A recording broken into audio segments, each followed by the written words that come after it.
اعوذ باللہ من الشیطان الرجیم، بسم اللہ الرحمن الرحیم۔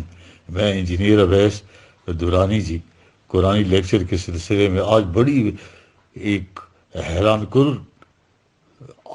آیا میں موجودہ لیٹسٹ جو ریسرچ ہوئی ہیں ان کی روشنی میں اس کو ایکسپلین کرنے کی کوشش کروں گا، اور انسان میں بے حیرت ہو جاتا ہے اور اس کا ثبوت ویلیڈیشن ہو جاتی ہے کہ یہ جو کلام الہی ہے، یہ جو قرآن ہے، یہ واقعی جو ہے سپرا وزڈم نے دیا ہے، یہ کہ انسان کا کلام ہو ہی نہیں سکتا۔ ابھی آپ جوں ہم آگے بڑھتے جائیں گے تو آپ میں بھی حیرت ہو جائیں گے۔ دیکھیے ساری کائنات میں قرآن کہہ رہا ہے حق و باطل کی کشمکش جاری ہے، ٹھیک ہے جی۔ یہ ایک آیا ہے جی 42/24، ٹھیک ہو گئے جی۔ وَيَمُ اللَّهُ الْبَاطِلَ وَيُحِقُّ الْحَقَّ بِكَلِمَاتِهِ، دیکھ رہے جی، وَيَمُ اللَّهُ الْبَاطِلَ وَيُحِقُّ الْحَقَّ بِكَلِمَاتِهِ، یعنی یہاں حق و باطل کی کشمکش جاری ہے، باطل جو ہے ختم ہو جاتا ہے، مٹ جاتا ہے اور حق غالب آ جاتا ہے، لیکن شرط کیا ہے؟ بے کلمات ہی، یعنی قوانین خداوندی کی روح سے ایسا ہوتا ہے۔ اس سے بھی زیادہ اور واضح الفاظ ایک دوسری جگہ آئے ہیں 21/18، بل نکذب بالحق علی الباطل فیدمغہ فاذا ہوا زاہق، یعنی دیکھیے حق سے مراد حقیقت کا مشروع شکل میں سامنے آ جانا، یہ کوئی تحریری یا نظری بات نہیں ہے، پوری کائنات میں حق و باطل کا ٹکراؤ جاری ہے۔ یہ فارمولہ جو قرآن دے رہا ہے، ہمارے دور کی ساری سائنٹیفک تحقیقات جو ہے اسی کی رہین منت ہے، ٹھیک ہے جی، ارتقائی بنیاد ہی اسی کو لیے پر ہے۔ ہمارے مسلم فراسر نے اس کی ابتدا کی، بعد میں ڈارون اور دیگر سائنٹسٹ نے جو ہے تو اسی نظریے کو بتایا کہ ساری کائنات میں صرف تعمیری فینامینن جو ہے، تعمیری وہ انتخاب سلیکشن جس میں نیچرل سلیکشن وہ کہتے ہیں، یہ جاری ہے، ٹھیک ہے جی۔ تخریبی اور تعمیری قوتیں آپس میں کشمکش میں رہتی ہیں، جس نوع میں اسپیشی میں آگے بڑھنے کی صلاحیت ہو وہ آگے بڑھ جاتی ہے، اور دیکھیں نا زندگی کی نمود جو ہے ولی جرسمہ ہاتھ سے ہوئی، دیکھیں یہ جو ان کا نظریہ ہے، زندگی مختلف مراحل سے گزرتی ہوئی زندگی چاہے جس شکل میں تھی وہ اسے نو یا اسپیشیز کہتے ہیں، اگر اس میں اتنی صلاحیت تھی کہ وہ تخریب قوتوں کو مقابلہ کر سکی تو آگے بڑھ گئی، اور جس میں یہ قوت نہیں تھی وہ وہیں جو ہے نا فاسلائزڈ ہو گئی، متحجر ہو گئی، فنا ہو گئی۔ یہ ہے سلیکشن۔ اب خدایوں سے برفوں کے نیچے، چٹانوں کے نیچے دبے ہوئے کروڑوں سال پہلے کے جانوروں کے جو پیکر نظر آتے ہیں فاسلائزڈ، یہ زندگی ایک مقام پر مجمد ہو گئی تھی، یہ تخریبی قوتوں کو مقابلہ نہ کر سکی، جو نو مقابلہ کر سکی وہ آگے بڑھ گئی۔ یہ تھا حق جو آگے بڑھا تھا، جبکہ باطل کی قوتیں دب گئی، آگے نہ بڑھ سکی۔ یہ سلسلہ جو ہے کروڑوں سالوں تک جاری رہا۔ زندگی جس شکل میں بھی ہے اس کی پوری داستان اسی ٹکراؤ کی داستان ہے، یعنی تخریبی اور تعمیری قوتوں کو ٹکراؤ، حق و باطل کا ٹکراؤ۔ ڈارون کے بعد اس نظریے میں بے حد ترمیمات ہوئی۔ قرآن ایک زبردست عظیم حقیقت بیان کر گیا ہے، یہ کائنات کی ساری زندگی کی داستان وہ ریئلٹی ہے، ایک پرایاری جس کو کہتے ہیں نا، وہ ایسا ٹروتھ جو ثابت ہو چکا ہے، ٹھیک ہے۔ اب ہیگل صاحب آ جاتے ہیں جی، ان کا جو ہے انہوں نے بھی یہی نظریہ پیش کیا ہے کہ تعمیری قوتوں اور تخریبی قوتوں میں ٹکراؤ کا۔ یہ صاحب جو ہیں 1831 میں ان کی وفات ہوئی جی۔ اس نے کہا یہ کشمکش جو ہے نا آئیڈیاز، کلمات کی ہے، تخریبی اور تعمیری تصور میں یا کانسیپٹس میں ٹکراؤ ہوتا ہے، اسے وہ ڈائلیکٹک کہتے ہیں، جدلیاتی۔ اس میں تخریبی نظریہ شکست کھا جاتا ہے، جبکہ تعمیری نظریہ غالب آ کر پہلے سے زیادہ نکھر کر اور شفاف ہو کر آ جاتا ہے۔ اس نے کہا سائنس آف ہسٹری یا فلاسفی آف ہسٹری یہی چیز ثابت کر رہی ہے، یہ چیزیں خاص طریقے سے آگے بڑھتی ہیں، یہ ہے وہ حقیقت جو قرآن نے بیان کر دی ہے۔ جبکہ ہیگل کے شاگرد مارس، یہ بھی 18ویں صدی میں 1818 میں وفات ہوئی ان کی، کہ یہ فارمولہ تو درست ہے کہ تعمیری اور تخریبی قوتوں کو ٹکراؤ ہوتا ہے، مگر یہ ٹکراؤ تصورات میں نہیں، وہ کہتے ہیں یہ نظام زندگی میں ہوتا ہے، اور جو نظام نافع ہوتا ہے انسان کے لیے وہی آگے بڑھ جاتا ہے۔ قرآن نے اسی کو ما ینفع الناس کہا ہے یار، 13:17 13/17 آیت نکالیں آپ، نظر آتا ہے گویا قرآن کی آیتوں کو ترجمہ کر رہے ہیں یہ لوگ.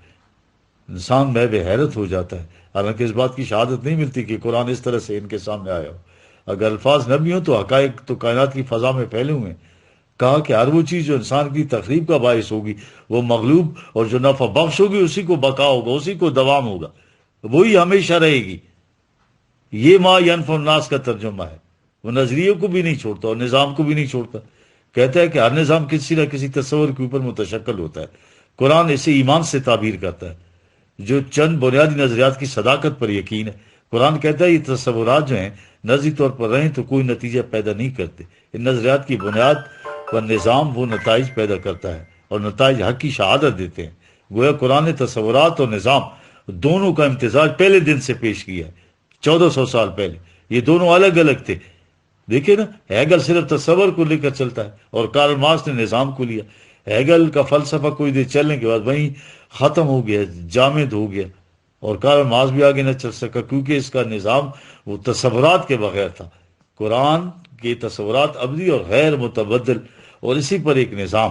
اسی آیت میں بے کلمات ہی کا اضافہ ہے یار. حق کا نظام جو اللہ خدا نظریات کے اوپر متفرع ہے. ٹھیک ہے جی، یہ نظام دین ہے. ابن مسکو نے سے سفر کہا ہے. یہ 426 ہجری میں ایک مسلم سائنٹسٹ تھے. یعنی مسافت طے کرنا جو ہزاروں سالوں میں طے ہوتی ہے اور اس میں چند دنوں میں طے ہو جاتی ہے. یہ ایمرجنٹ ایولیوشن کے بارے میں ایک تو یہ فطری ارتقاء ہے نا، پروگریسو، منزل بہ منزل، سٹیج بائی سٹیج، پروگریسولی، جس میں کروڑا سال لگ جاتے ہیں. دوسرا یہ فضائی ایمرجنٹ ایولیوشن، اس میں کوئی نو درمیان کی کڑیاں پھاند کر جو مسافت ہزار سال میں طے کرنی تھی وہ چند دنوں میں طے کر کے پہنچتی ہے. ابن مسکویہ جو ہے 330 ہجری میں، فارابی 905 اس میں عیسوی میں، ابن سینا 1037 عیسوی میں. ابن ماجہ نے بھی اس نظیر پر روشنی ڈالی ہے. ابن مسکویہ کی اصطلاح جو ہے نا سفرہ، یعنی مسافت طے کرنا، ایسی مسافت جو سینکڑوں ہزاروں سال میں طے ہو وہ چند دنوں میں طے ہو جائے. اس کا رسالہ ہے نا، نکالیں فوز الازہر، بڑی زبردست بحث کی ہے اس نے اس پر، سفرہ پر. قرآن یہ کہہ رہا ہے کہ حق و باطل کا مارکا اگر اسے اللہ حال ہی چھوڑ دیا جائے تو یہ ہماری کاسمک فورسز جو ہے، کائناتی قوت ہے، زمانے کے تقاضے بھی کہہ سکتے ہیں ان کو، تو یہ ان کے زور پر آگے چلے گا یہ نظریہ. تو اس میں ایک دن 50 ہزار سال کا ہوگا، سلسلہ جاری رہے گا.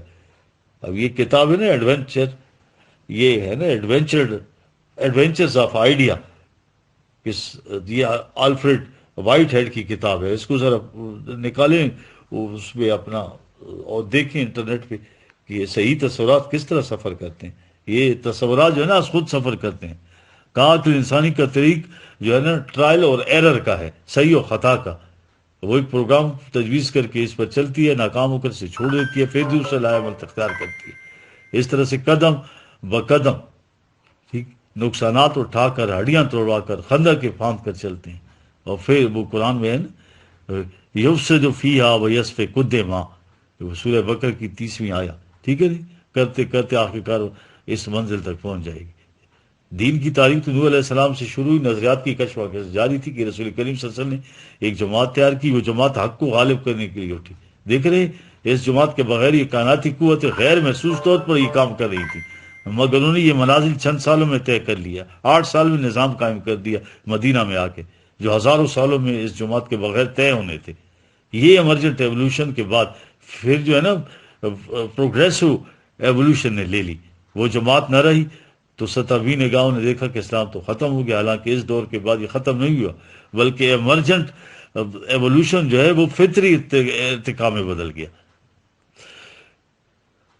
یہ ہے وہ بات. اب یہ دیکھیں ذرا ویسٹرن کی جتنی بھی ریسرچز ہیں مغرب ان کے انٹلیکچوئلس کی، اس کو ذرا نظر کریں. مغرب کے ایسے محققین کی تاریخی تحقیقات بھی ہیں کہ انسان غیر محسوس طور پر انہی راستوں کی طرف گامزن ہے جو قرآن نے 1400 صدی قبل دنیا کو دیے تھے. یہ ایڈونچرز آف آئیڈیا جو اس طرح سے سفر طے کر کے آگے بڑھ رہے ہیں. وَيَمُ اللَّهُ الْبَاطِلَ وَيُحِقُّ الْحَقَّ بِكَلِمَاتِهِ. زود و یا بدیر، یہ ہے ابدی حقیقت. ابدی نظریات کے اوپر ایک محسوس نظام قائم کر کے اس کے خوشگوار نتائج سے اس کے حق ہونے کی شہادت پیش کرنا. یہ ہے دین جس میں بڑی کشمکش اور کشاکش ہوتی ہے. لیکن قرآن تو ہم نے اس طرح پیش نہیں کیا مغرب جا کے، تو کیسے مسلمان ہوں گے؟ قرآن خود کہتا ہے کہ یار کائنات میں جا کے دیکھو، جو ڈسکوریز ہوں گی وہ ایک ایک چیز ویلیڈیٹ کرے گی قرآن کے دعووں کو۔ اب باطل کی ٹیکنیک کیا ہے کہ وہ اپنے آپ کو بے نقاب نہیں ہونے دیتا، یار یہ چیز ہے۔ اغراض میں، مصلحتوں میں، انسانی جذبات میں حق کا تقاضا تو منفعت عامہ ہوتا ہے، نہ وہ انسانی کی منفع۔ اس کے برعکس باطل کا تقاضا اپنے ذاتی اخراج اور ذاتی منافع، ان میں کلیش ہوتا ہے۔ سائیکالوجسٹ جو ہے ایرک فرام، یہ 1980 میں ڈیتھ ہوئی اس کی، کہتا ہے کہ باطل کبھی بے نقاب ہو کر سامنے نہیں آئے گا۔ اس کی ٹیکنیک یہ ہوتی ہے کہ وہ حق کا نقاب اڑ لیتا ہے، وہ ایثار، قربانی اور خلوص کا اظہار اس طرح کرتا ہے کہ آپ کو یقین آ جاتا ہے۔ ٹھیک ہے، اگر وہ اٹھ کر یہ کہتا ہے وہ چلا جائے کہ جو کچھ میں نے کہا ہے سب جھوٹ اور فریب ہے، تو وہ تو کامیاب رہ ہی نہیں ہو سکتا۔ اگر بے نقاب ہو جائے تو کبھی بھی ظفر مند نہیں ہوگا۔ اس طرح مذہب نے خود کو ہمیشہ دین کے نقاب میں ہی میں پیش کیا ہے۔ جب وہ جماعت نہیں رہتی تو اب دین کی رفتار کائناتی ہو جاتی ہے، اس کی جگہ مذہب لے لیتا ہے جو باطل ہے۔ یہ دین کا نقاب اوڑھ کر آتا ہے، اس کی تمام اصطلاحات، رسومات، تصورات دین کا نقاب اوڑھ کر آتے ہیں، اس کی حقیقت باطل ہوتی ہے۔ یہ باطل آہستہ آہستہ عام ہو کر معاشرے کا رہن سہن اور چال چلن بن جاتا ہے، پورا معاشرہ اس کو حق سمجھنے لگ جاتا ہے۔ پھر باطل وہ تمام حربے معاشرے میں استعمال کرتا ہے۔ قرآن میں یہ ہے نا 1762 سے لے کے 64 تک 3 آیتیں ہیں، 17 سورہ ہے، ٹھیک ہے، میں ابلیس کے یہی حربے دیے گئے ہیں۔ جو انسان کو تگنی کا ناچنا چاہتا ہے ابلیس، کبھی فوج کشی سے، مال و دولت میں شریک ہو، اولاد کی تعلیم میں، تو یہ سارے IMF، ورلڈ بینک، یہ ساری چیزیں نہیں، اور پروپیگنڈے کے ذریعے، ٹھیک ہے جی، مذہبی دنیا کے ذرائع ابلاغ ذہنوں کو معاف کرنے، وہ بھی مؤثر ترین ذریعہ ہوتے ہیں یہ مذہبی، ان کے جتنے بھی ہماری کلرجی ہوڈ ہے، کہ انسان ان کا مقابلہ ہی نہیں کر سکتا، اور حق کے پرستاروں کو پورے معاشرے سے آئسولیٹ کر دیتے ہیں، جس طرح عباسیوں کو معتزلہ کو کر دیا گیا تھا۔ ٹھیک ہے جی، آج بھی قرآن کی آواز اٹھانے والوں کو برداشت نہیں کیا جا سکتا۔ یہ ہیں سارے ابلیسی ہتھ کنڈے، لیکن غلبہ حق کا ایک فطری طریق ہے جو سست روی کے باوجود اپنے اندر کی قوت سے اوپر کو جاتا ہے۔ باطل اس ہنگامی ارتقاء کے راستے میں بڑی بڑی مشکلات کھڑی کرتا ہے، لیکن جو فطری ارتقاء ہے وہ جاری ہے، اسے کوئی طاقت نہیں روک سکتی۔ اسی لحاظ سے لیظہرہ علی الدین کلہ، یہ دیکھیں نا 9 سورہ ہے، 33ویں آیا، ہاں، یہ جو نظام ہے یہ تمام نظام ہماری زندگی پر چھا جائے گا، اور یہ اس کی سرش کے اندر ہے۔ جس طرح فوارہ اپنے اندر کی قوت سے ابھرتا ہے، یہ خارجی قوت سے نہیں۔ یہ ہے الیہ یسعد الکلم الطیب والعمل الصالح یرفعہ، یہ 35 سورہ 10ویں آیا۔ اسی نظریے میں خود یہ قوت ہے کہ اوپر کو اٹھے، لیکن انسانی رفاقت ضروری ہے۔ وہ ساتھ ہو تو صعود تیزی سے طرفے میں بدل کر، جس طرح رسول کریم صلی اللہ علیہ وسلم اور والذین معہ نے جو ہے نا وہ نظام قائم کر دیا تھا، جو اس سست رفتاری سے حق کا باطل پر غلبہ وہ محسوس نہیں ہوتا، جس طرح گھڑی کی سیکنڈ کی سوئی چلتی ہوئی دوڑتی نظر آتی ہے۔ اگر وہ نہ ہو تو اول تو منٹوں کی سوئی بھی نظر نہیں آتی، اگر وہ بھی نہ ہو تو نگاہ تیز بھی کیوں نہ ہو، گھڑی کی گھنٹے کی سوئی کے متعلق تو محسوس بھی نہیں کیا جا سکتا کہ چل رہی ہے، حالانکہ وہ چل رہی ہوتی ہے۔ یہ حق کی باطل پر غالب آنے کی کائناتی رفتار۔ دنیا رفتہ رفتہ اسی طرف آ رہی ہے، قرآن کی طرف، لیکن شرط یہ کہ لمبے عرصے پر پھیلے ہوئے واقعات کو مرتکز کر کے دیکھا جائے تو معلوم ہوگا کہ باقی باطل آہستہ آہستہ کس طرح حق کے تابع ہوتا جا رہا ہے، اور یہ سارا کائناتی تقاضوں کے تحت رونما ہو رہا ہے۔ غار والے انسان اور موجودہ انسان میں فرق دیکھیں آپ، اور آج بھی اسی حالت میں ہیں غار والے، اور دوسرے کو دیکھیے چاند تک رسائی حاصل کریں۔ کیا ذہنی اعتبار سے دونوں ایک ہیں؟ یہ ارتقا اس طرح سے ہو رہا ہے، فزیکل ارتقا نہیں ہے ابھی، یہ ذہنی ارتقا ہے، لیکن اتنا غیر محسوس کہ اگر شکلیں بدلتی تو ان کا پتہ چلتا کہ کل اس شخص کا اس قسم کو حلیہ تھا اور آج یوں ہو گیا، تو یہ محسوس ہوگا، مگر اندرونی ارتقا کو تو محسوس ہو ہی نہیں سکتا۔ یہ بڑے سے بڑا دیدہ ور مارخ بھی نہیں بتا سکتا کہ تاریخ کے فلاں دور میں کیسی لائن آتی ہے جس میں پچھلا انسان اور اس سے اگلا انسان متمیز ہو کر سامنے آ جاتا ہے۔ بالکل نہیں، یہ سلسلہ گھنٹے کی سوئی کی طرح چل رہا ہے۔ ہمیں یہ تو معلوم ہے کہ 11 بج گئے، اب سوال یہ ہے کہ اس کی رفتار کیا ہے۔ 10 سے 11 تک پہنچنے گھڑی کی سوئی تو چلتی ہوئی نظر ہی نہیں آئی۔ رابرٹ فروڈ کی کتاب نے میکنگ آف ہیومینٹی میں وہ تہذیب کی رفتار کا بھی تجزیہ کرتا جاتا ہے، لیکن وہ کہیں بھی نہیں بتاتا کہ اس لائن پر آ کر دیکھے کہ اس سے پہلے کا انسان اور بعد کا انسان، یہ رفتار بڑی غیر محسوس ہوتی ہے۔ اور بڑے سے بڑا انٹلیکچوئل بھی دیکھیں رابرٹ فوڈ کی طرح بھی وہ نہیں بتا سکا یہ چیز. دین جب مذہب میں تبدیل ہوا تو یہ دیکھیں نا ہمارے ساتھ بھی یہی ہوا. ٹھیک ہے جی. اب یہ دین جو مذہب میں تبدیل ہوا یہ فرق بڑا غیر محسوس طور پر تھا. اگر آپ دیکھنا چاہتے ہیں کہ مسلمانوں کے عقائد جو آج موجود ہیں یہ کس طرح سے ان اصلی عقائد کے خلاف ہیں, یہ کیسے عام ہوئے, کیسے پیدا ہوئے, بڑی مشکل سے یہ بات سمجھ میں آتی ہے. اور وہ لوگ اس مقام پر بھی انگشت بدردار ہے کہ کون سا معیار ہے جسے حق اور باطل کا فرق کیا جا سکتا ہے. کہا اس کا فیصلہ صرف وہی کر سکتی ہے. انسان کو اس مخمصے میں پڑھنے کی ضرورت ہی نہیں کہ عقلی طور پر یا تاریخی چھانبین کلے وہ بتائے حق کیا تھا, اس میں تو مغالطہ ہو جائے گا. کہا کہ ان ابدی اقدار کے تحت تاریخ کا مطالعہ کریں, آپ کو نظر آ جائے گا کہ جہاں کوئی تہذیب, کوئی سویلائزیشن,